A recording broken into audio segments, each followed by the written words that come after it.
家試一個就係類似輕自在拉腳步，好似而家我咁樣。但係有啲比較繃緊啦、腳部啦、四頭肌啦，咁佢會變咗好痛，係坐唔到落去嘅。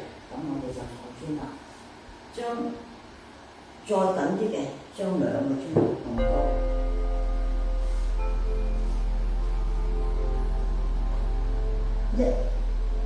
左右兩邊分開，腳部盡量放地下，用個坐骨坐，坐咗上去之後，唔好寒背，唔好縮膊，唔好傾後或者傾前，我哋係要坐直佢，膊頭沉低，放鬆，下巴內收，你淨係專注呼吸，吸氣漲肚，呼氣放鬆。腳背好痛嘅同學咧，呢度即係好緊啊，呢度會痛啦，四頭肌又會痛啦，膝頭亦都有扯住。咁呢一個係最初學者，如果你覺得我接受到位啲嘅，就咁樣啦，將兩個磚平排啦，即係矮啲啦，一樣咁做法啫。嗱，矮咗，咁你會拉伸多咗，咁會覺得伸展可能比較痛少少，就睇你個程度去到邊啦。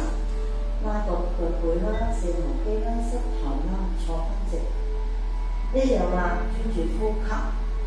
你大約坐1分鐘啦，每一次，或者你坐唔到1分鐘，坐幾十秒啦，然後再重複。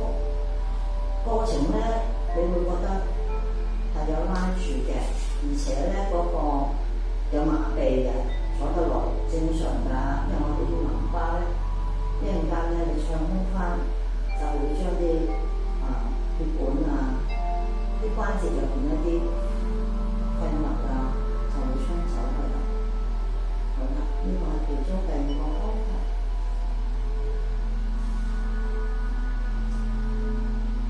係啦，仲有一個方法，如果你真係咧連磚你都接受唔到嘅咧，就將個脊捲起佢。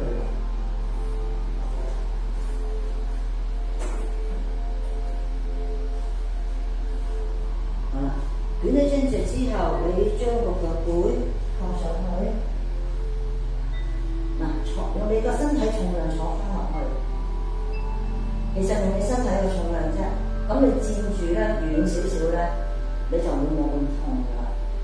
試下邊個方法啱你啦。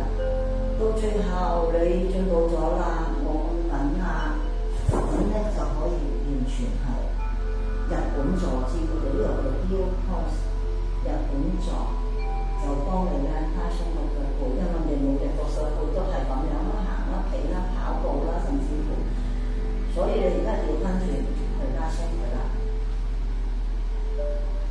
如果我哋再遲啲嘅咧，可以進階到咧，就係坐喺地下度噃。嗱，可能覺得太快，但係你一定要做翻你自己嘅基礎最初先，唔可以慢慢嚟。當你鬆咗啦，你就可以坐落去地下㗎啦，比較再深層啲。